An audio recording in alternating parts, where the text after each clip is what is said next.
Well, welcome to Becoming an Elite Financial Advisor with Sten Morgan, where we help financial professionals like you recognize and reach your potential faster. Now, every week, we talk to advisors like you that want to improve their meetings with clients. And meetings are where you build the relationship with your client, where you show them what you know, where you learn what they need, and where you work together to achieve their goals. So today, we're going to give you a step-by-step guide on how to have effective first meetings with your prospects. And back in episode 14, we discussed 7 meeting skills of elite advisors, but today we're going to be hyper-focused on that first time you get to sit down with a prospect. And if you've got other advisors that you think should learn these elite advisor skills, you can send them to stenmorgan.com/27, or actually you can get a comparison chart of the things we're going to talk about today at stenmorgan.com/first meeting chart. So if you're ready to improve your first meetings, then you're in the right place. And thank you for joining us today. Here's Sten Morgan. Andy, I'm excited to talk about this. This is something I have, I think, taken for granted now. It was something I had to focus on early in my career because I needed a high close rate. But over time, as you really focus on something, you can end up talking about it as if it's commonplace. So when I speak at conferences or other advisors, I've caught myself, and I'm thankful advisors have pushed back to say, would you stop and explain that more? Yeah. Versus, hey, first meeting skills, your superpower, all these things that are true, but not maybe granular enough for somebody to adopt that and start working on it. Yeah. So, and this has come from, really all of our content generally comes, 90% of our content comes from people who keep asking us questions about it, and we're like, hey, we should just do a podcast episode about that. So for those of you who keep asking questions, thank you for doing that. So we're going to talk about that. I want to pause real quick and just share a few things. First, I want to celebrate our first 1-star review. And the reason I want to celebrate our 1-star review is that I have learned a lot in 10 plus years of being in the sort of influencer, personality, build a brand space. And one of them is that people that grow are people that basically somebody says, I don't like them because they're taking a stand on something, right? They're not just sort of, we were joking in the office, like nobody hates vanilla ice cream because it's just like blah, right? So we don't know who you are. You're probably not listening to the show because you gave us a 1-star review. But there is a genuineness to it. It's like we're taking a stand on something. We're saying that planning is really important. You should be doing it. There's a certain way that you should be, running your meetings and running your business. And so that the advisor is the valuable piece, not the products. Yes. The products that our industry has been built on for over 80 years. Yeah. So that could be a little triggering for sure. Well, and I was thinking specifically as we were talking about this, like who would do that? Who would do that to us? But I also consider, because I've had conversations with people that were not very happy, where we're like, hey, why do it in 10 years when you could do it in 3? But there's people that have been doing it for a long time that are really frustrated. And so maybe it was them. But anyway, so I want to mention that in the same vein, we would love for you to leave us a review, an honest review, and like type it up. And we've got one of those coming later. But the other is also, if you have any interest, you can find us on YouTube. So if you just type in the name of the show on YouTube, then we will pop up and you can see us having these conversations. And the last is, Sten, we are closing in on 10,000 downloads. Hey, let's go. Which is awesome because it shows, and we are growing. We're getting about twice as many downloads in a given week as we were maybe a month and a half ago. And so I want that to be an encouragement to all of you. Slow and steady wins the race. Be consistent, provide value for people, and things will grow. So good awesome, man. Well done. So let's go ahead and talk about the main topic today of this first meeting. And again, how you even talk about the first meeting is where you have to begin. It's not even in the meeting, but how you invite people. What are the words you use or phrases you use? And we're going to have that average versus elite. So there's only 4 or 5 we're going to dive into. You can get the full comparison chart in our show notes. But first, what is the phrase you use that you have found over the years of being an advisor that separates you from other people? That doesn't sound cheesy. Yep. Doesn't sound boring. Yeah. Right? And I think we challenge people a lot, and we like to talk about maybe what the industry has told advisors to do and what we all kind of buy into, and then maybe what the elite path is, what's different, how do you separate yourself from other advisors. And when I started in the industry, this was one that nobody even directly told me. I just observed that you just had meetings. Just meet with people, have a fact finder, be a hawk for finding a problem that you have a product to solve, and then try to meet with them again to ask more questions, and maybe they fill out some paperwork. Meetings were just like the more meetings you have, it's a leading indicator that something will eventually happen. And you'd also hear, hey, have 10 meetings, you get 3 people to say yes, and you'll get 1 client. So it was more about quantity instead of quality. And I bought into that until I broke out on my own and I realized I'm not having very many meetings. And it'll take me a long time to have a lot of reps. Yeah, you did the math and you're like, this isn't going to work. Yeah. If your closing percentage was going to stay the same. Yeah, I didn't need, a 200 batting average, even 300 gets you into the Hall of Fame. Like for me, that was going to get me broke and, right. and working for somebody else. Job. Congratulations. Right. You don't have a job anymore. Yeah. So I got aggressive about the quality of those meetings. Like I needed to close 1 out of 2, and eventually 2 out of 2. And so it became more of a strategy meeting in my mind. And I started living that out until I realized, like, why am I saying review meeting or initial meeting or planning meeting? Like, I want somebody to feel like when you're coming, no matter if it's the first meeting or the 10th meeting, like we are forward looking. We're going to come with ideas. We need to set that precedent. I'm just thinking real quick of a guy who's like leaving the office maybe over lunch, or he and his wife are going to meet up after work. The wife's getting off work a little early and she's like, I got a meeting with the hubby, and what is it for? Oh, we're having an initial meeting. Like, that doesn't sound interesting at all. That's right. You know what I mean? It's like, I might as well, I'm going to get a consult with my dentist. You know what I mean? It's like, There's just nothing unique about that. Yep. So what do you call them? Strategy meetings. Every meeting's a strategy meeting. And I tell the client that, hey, I'd love to, even if I had breakfast with a guy, this was just a networking meeting, well-known guy, very successful in multiple ways. Oh, yeah. This week, right? Usually my breakfasts at times are, hey, what do you do? Or even a lunch. I'm like, oh, we're in, the consulting space. I don't want to lead, be too aggressive. And usually that means, well, what does that mean? Well, we help business owners mainly with financial strategy and planning and creative ideas. We've found that most of the industry brings the same old stuff. Most advisors don't talk that way because they assume the client knows they're different because they're saying stuff they think is different, but it's truly not. But it's not different. Yeah. And so we've done enough reps to realize what most people's experience has most likely been with advisors. And almost every time it's the same. They pick up. This person, I know you're talking about, very successful. Mm-hmm. I'm sure that a lot of people would love to sit down and have breakfast with him and talk about his money. That's right. Right. So what did you say that he was like, oh, that's different? So he has advisors. He's like, oh, I have multiple advisors. I'm like, that's great. But then he quickly went into, but it feels like, sometimes I'm missing out on stuff. And he went on and I was like, that thing you're missing, that's us. There's a lot of advisors that have good products, but very few advisors sit down in a room with a whiteboard and are generous with great ideas. Because I feel like the fear most business owners or entrepreneurs or successful people have is that they're missing out on something, that their gut says there's a better way to do this. I just don't have the time to figure it out. And that pain point, if you push on it, by the end of it, he's like, hey, yeah, it'd be great to talk more. And I was like, hey, let's swing by my office next week. We'll just kind of have a whiteboard strategy meeting. I'll share a bunch of great ideas, and I think it'll be great use of your time. I didn't say, man, how's your insurance? Like, hey, send me a couple of your statements before the meeting and I'll analyze them and we'll see what you can do. Like, we didn't talk about anything like that. It was, I have great ideas. I believe strongly that some of those ideas will help you. You should come meet with me. Completely different approach than I did when I was a young advisor. I think, too, the idea of strategy, you think of strategy in sports, war, right? Mm-hmm. What's your, and then you think about it in this space. Strategy implies 2 people or a group of people working together to implement something. It's not just here's a solution. Here's a thing. Strategy implies, thorough thinking, different angles, creativity, right? Literally, you're creating a strategy together. And I just think for the consumer, for them to think, oh, I'm going to go have this strategy meeting, is a completely different attitude or approach than I'm just going to go have a meeting. I'm going to go have an initial meeting. Because those meetings come out of I have a need, and you might have something that fills that need. You have a need as the advisor? The client. Okay. And so it requires the client to have some general awareness of something's not working right now, or I'm unhappy with this other person, so I'm willing to let you look at it. Yeah.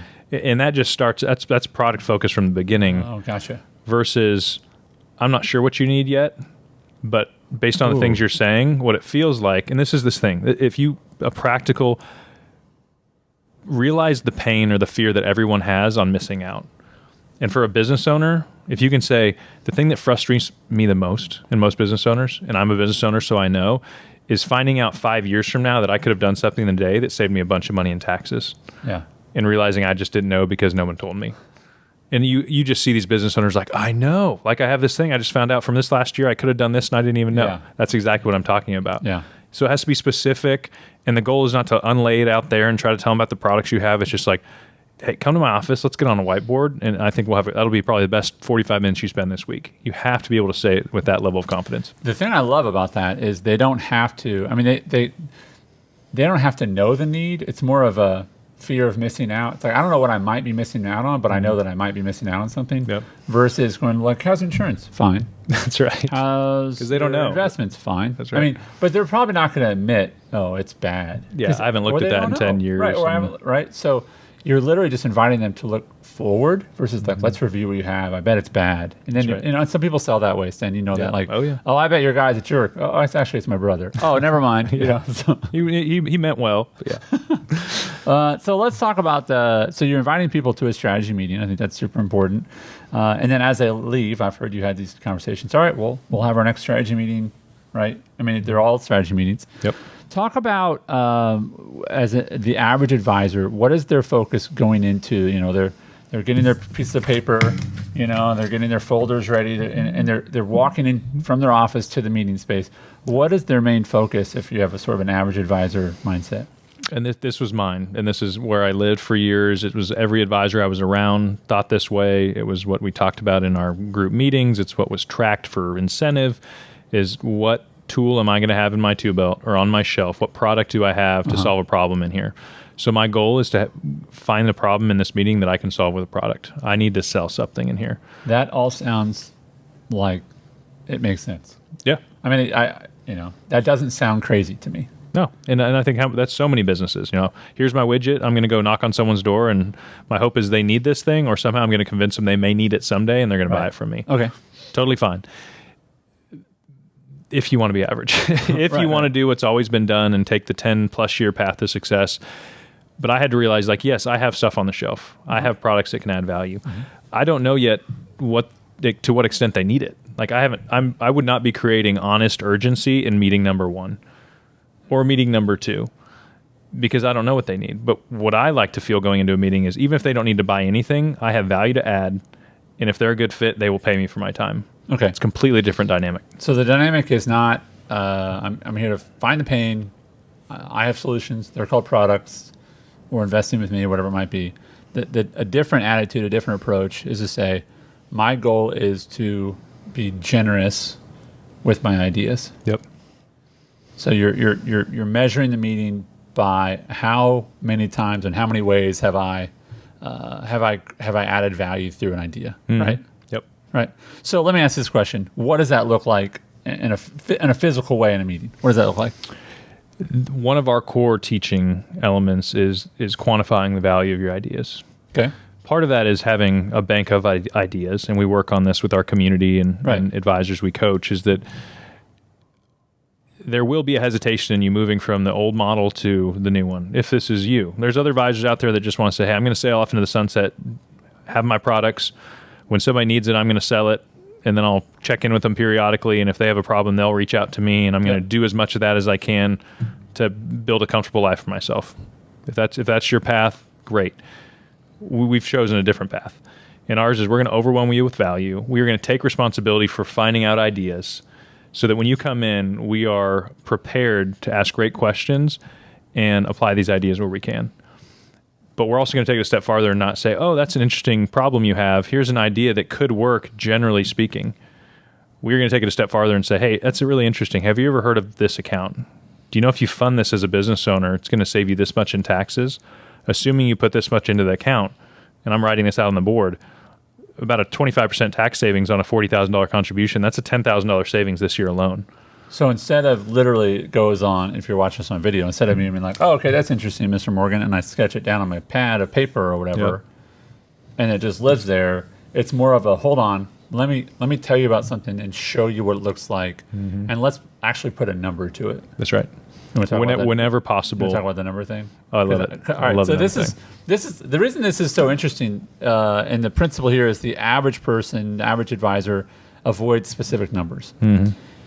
But this goes to literally the root, the heart of the industry, where like at the bottom of emails, right, on every communication or print, it says, what is it, past, Past results do not guarantee future returns. Right. So it's basically saying, every hey, life insurance illustration that's made up of assumptions, every mutual fund illustration that's based on what that's done the last 20 years. Like, I lived in that space. I sold off of, and my crutch was illustrations. So let me push back on this end. Then how are you, why do you feel so confident that you should give them any measurable, quantifiable, hey, if you do this, it will be this? How do you feel good about that?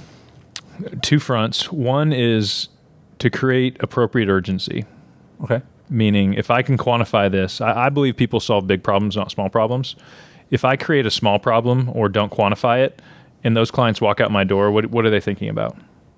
The next thing. Soccer practice. Yeah, I was like, they're not thinking about you. Yeah, the fact they didn't have dinner made yet. Like, to them, it's like, that was fun. I think I heard some stuff, but life's happening. Yeah, nothing urgent. If I can find a good idea and create a fair, accurate, appropriate urgency, and they're like, wow, he just mentioned that's a $50,000 thing if we don't do it. Let's talk about that. Yeah. Or he wants to meet again next week. We should probably think about that. And the language around that, as I've seen you, as we've done illustrations for our members, things like that, like showing them how to do this, is you say, hey, just if we did this, here's a potential impact. Here's a potential. It's not like, and I guarantee that you don't use that sort of language. Yep. But people go all the way to the other side, Sten, and they just don't want to put a number to it. Oh yeah. I mean, we still have these conversations. I had one this week. It's Thursday. I had this conversation with someone on Monday, and it was like, are you telling them the value of your ideas? Mm-hmm. And they're like, no. And that's why this person was charging like $1,200 for a plan. Mm-hmm. And they just like, I can't dream of charging more. And I was like, well, how much are your ideas worth? But they never would put a number to it. Yeah. And again, I'm like, that's not a contract. It's a whiteboard. That's right. You're just giving them a vision. And I also love how when you're in a meeting, you don't go, hey, next year this is what this is. Most people don't do things for a year. That's right. Nor would you advise them to do it in a year. It's not you're not flipping a house. Yeah. Right. So it's a 5-year. It's a 10-year. Yeah. I mean, why would we keep the impact a secret? Like, why would we not give them the full picture of the potential impact of this decision? I'm going to answer it. I don't know if you're being rhetorical, but I think people are afraid. Period. People are afraid. Advisors are afraid if they put a number on the board. That like people would feel like, well, you told me it was going to be this much, or the industry would say you can't do that. Yeah, I think people are afraid because they feel like that's a promise, and I think the sad part about that is that I think you're like people know that's not a promise. Like, but and also it's like people aren't going to take action. Yeah, because because they don't see the vision because you didn't give them a vision. Yeah. I mean, imagine insurance world today. I sell somebody an insurance policy because they have an estate worth more than $22 million currently. If they die with more than that, there's an estate tax issue. Okay. What if when they die, the estate tax limit is actually $50 million? Well, no, you told me that it was 20. No, at the time it was 22. We were solving a problem then. I'm not promising I know the future, right? But it's already happening. In investment world, if you say, hey, look at this mutual fund that did 10% last year, I think we should get into it. Right. I mean, you have no idea either. So I would argue this approach is probably the most accurate, honest way of communicating the value of ideas because it's tangible. It's as of today, if you do this thing, here's the result. If everything else stays the same and tax law doesn't change over the next 10 years, it'll actually save you this much. Yeah, that's clean. That to me that is, and I know this because I've been doing it for years now. It's received so much better than, hey, here's some hypothetical stuff. It could work out. Yeah, there's kind of some fees in there, but just trust me, we'll kind of get to it. The client leaves like, I think I should do something. But there's something in me still that's unsure. And also clients leave our meetings and they're just like, that made total sense. Like, when should I sign up? The other difference is I see you take their numbers instead of like, if you just put $1,000 in the market today, in 30 years it'd be this. It's like, okay, but I'm not going to put $1,000 in the market. Like, I want to talk about the fact that I need to do a SEP and I want to start funding for my kids. Like, use real numbers. That's right. I mean, it sounds silly, but a lot of people are just like they're so afraid to just use real numbers because they're like, oh my gosh, the real numbers is like a promise. No, it's a hypothetical, right? It's a potential. Yeah, but it's founded in today truth. You might have to make one assumption or so just to kind of flush out the story, but it is up to us to educate and create urgency to solve the right problems. Right. So we can go on that one forever. So again, on the average is to avoid specifics. An elite advisor says, no, here's a specific example. If you took this action, what could potentially happen? And the beautiful thing that I've seen you do is you've got 4 numbers on the board, and you go, well, we were here for 45 minutes, Don and Mary, and we've got these 4 ideas, and it looks like they could have this potential impact over the next 10 years. Yeah. and they're walking out of the meeting, and Mary's going, honey, like that was a big number. We got to do this thing. Yeah, and you'll get how can we work together? How do I pay you for that in meeting one? And you'll say, oh no, we'll meet again another time and kind of talk about it. And after probably second meeting, I'll have enough information to kind of put together a proposal how we work together. But by the time I propose anything to them, they've already in their mind said, well, he's already saved us $50,000, and he's telling us it's $15,000 this year to work with him. Like, I've removed any kind of trust gap of like, hey, just pay me and I think it'll work out. Right. Or hey, and buy this product and it should work out. Like, that's a great point too. If you don't have a larger vision, then the risk is more on them to say yes, because they're like, I don't know. I mean, you're hoping you catch them at the right time and they don't have anything else they're worried about, and they're going to say yes. And I don't know how many times I had a folder next to my desk. You can probably relate to this, listeners. And I was just thumbing through prospects, and I'd look sometimes and be like, what, 2014? Like, I've been talking and emailing this person for that long. Like, either they don't want to do business with me, I haven't created urgency, I'm trying to solve problems they don't have. Like, and in the time, I was doing the best I knew. Like, to me, it made total sense to do that until, the lights kind of came on. So this is you just have a couple more. This is a really, really practical one. An average investor sits. An average investor just sits. And it's like, well, nobody told me to do anything different. Am I supposed to dance? Am I supposed to, No, every advisor I talk to, and it's all I did. I have my file here. I'm talking to you across the table, asking you questions, and and then you get up and you're like, oh man, like the energy in the room's low. Your legs kind of hurt from sitting. Like, versus no, stand up. Like, get up, make it an energetic meeting. Like, act like you are excited to be solving problems. Let's just stay real quick. It's awkward if there's nothing to do when you stand up. That's true. So just looming over them. Right. I'm just going to stand for the rest of the meeting and stand over you. So the elite advisor is standing up because, and we talk about this a lot. We won't go way into in detail today, but you stand up because you've got something to teach. That's right. And you have a whiteboard. You're using a tool to teach them. Standing up and just talking and saying the same stuff and your hands kind of that's awkward. Flying around, that's a little weird too. But you're on a whiteboard and you are communicating, educating, even taking notes. I've coached advisors before. Like, if you don't know how to illustrate an idea, and we've created videos for that and help people with, don't overcomplicate it. Just show them something visually they've probably never seen. Even if they've heard the idea 10 times, they see it in writing, it lands better. How often are you, someone shares like 7 or 10, facts that you go, hey, do you mind if because I've gone into your meetings after the meeting, and you've got, you're erasing it as I come in, client privilege or whatever, keep it private. But it's like, you were writing them out because they just had some complexity. Oh, you've got this sort of business and you've got this going on that, I mean, the clients like to see that versus, it's in your notebook. Yeah, them talking, they've talked about it a lot of times to themselves or somebody else or CPA, but very rarely have they seen it organized on a whiteboard. Oh, you have 4 different companies. Let's talk about that. Yeah. That's how much time in your week, what percentage do you spend on each one of these? Okay, what income is coming out of each one of these? Okay, do you have employees for which ones? And all of a sudden you start painting this picture for them. And what's great is at the end of it, you get to look at it too, and you get to say, okay, this one's taking up half of your time yet bringing in no revenue, and you're telling me that you don't really enjoy it.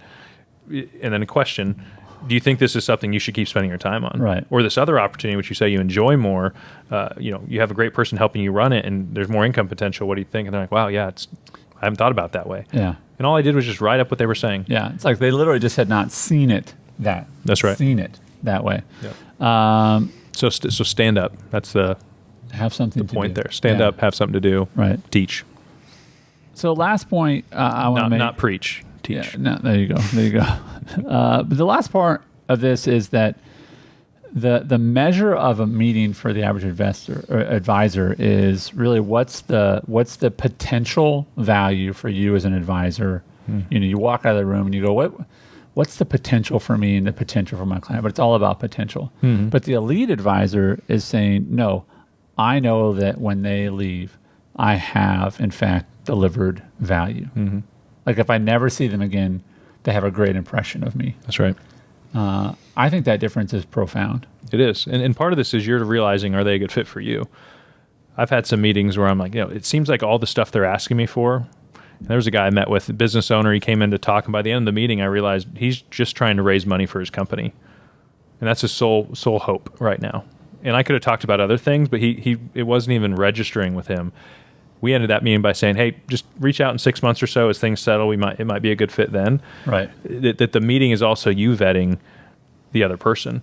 And so it's not all about what problem can I solve and what money can I make, but it's like, I'm going to add value because this person may come back.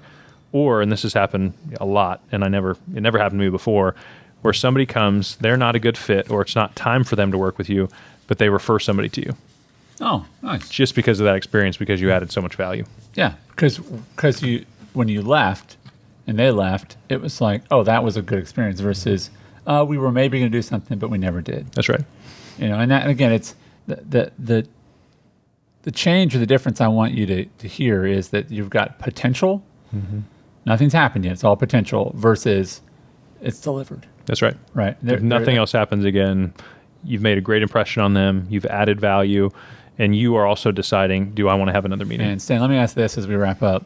How many meetings do you feel like, percentage-wise, when you were really kind of early or just doing it wrong, ended up being potential meetings? Like, yeah, potentially we could do something.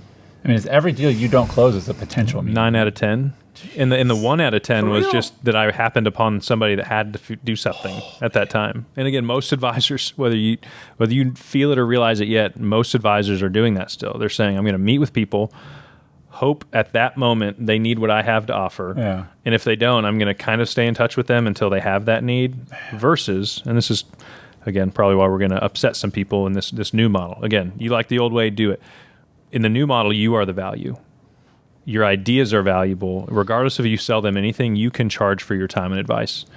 And we have great clients now that may never buy a product because their business is great. They love to buy real estate, whatever it is. But having us on the team, they're willing to pay for that time because we give great ideas. I'm just like heavy with this because I think about living in all that potential. Could happen, it could happen, it could happen. And you're sort of haunted by what hasn't happened. Oh, yeah. And then you get frustrated with these people, like somehow it's their fault. I remember feeling that, like, I can't believe they're not meeting with me or calling me back. That's so rude. It's like, yeah. Well, that's a me thing. Like I'm either getting the wrong people in the office or I'm not doing a good job to like identify urgency. And then finally I realized, well, it's just because what I have, they don't need right now. So either I need to add something that most people need, which is the route we went, financial planning, consulting, getting paid for my time and energy. Right. Or I need to just find different people. Yeah. And the people I was trying to find were working with other great advisors that all they did was manage money or sell insurance. And I'm trying to go toe to toe with them at 24, 25. Yeah. That was going to be I was on the 15-year path at that point of grinding it out. Right. Instead of saying, well, what are most advisors not doing? What's a differentiator for you, right? Yep. And it's great ideas, what you got. And so I hope that you will embrace that and understand that you can leave every first meeting if you're on the elite path and feel like I gave them tremendous value. Mm-hmm. They're going to be a great referral source. They're going to speak well of me. And we may never do business together. Mm-hmm. I mean, that's a great outcome, and that's the worst outcome. That's right. Right? Yes. You know, that doesn't put food on the table. But the good news is with this mindset and approach, absolutely, you will work with clients you never thought of before. People in the past that wouldn't have bought something from you will pay you $2,000, $5,000, $10,000 to guide them, to facilitate great ideas and coach them. And it is refreshing for these clients to not be sold something because it's just what have come to expect. Yeah, that's right. 100%. Well, we've got a couple more episodes sort of lined up that I'm super excited about. I'm thinking of a few of them. One of them was how do I start to look at my business as more of an organization versus an individual? Mm-hmm. That's one topic we're going to cover. Yep. That I think that one's going to be pretty awesome. And then we've got some more development on the superpowers as we've talked about before. Some more about team growth and team dynamics and hiring, and so we've got a lot of topics coming up in the near future. So thank you again for listening. I want to remind you one more time, you can get that average versus elite first meeting comparison chart at stenmorgan.com/first meeting chart. And as we mentioned earlier, we do appreciate your feedback and the questions that you send us. So if there's a topic that you'd like us to discuss, then you can go to stenmorgan.com/podcast and share it with us. We're getting a couple of emails a week from you all, and we really appreciate it. We'd love more, and the ideas have been great. Mm-hmm. So thank you again for listening, and thanks for being part of our community. We appreciate you very much.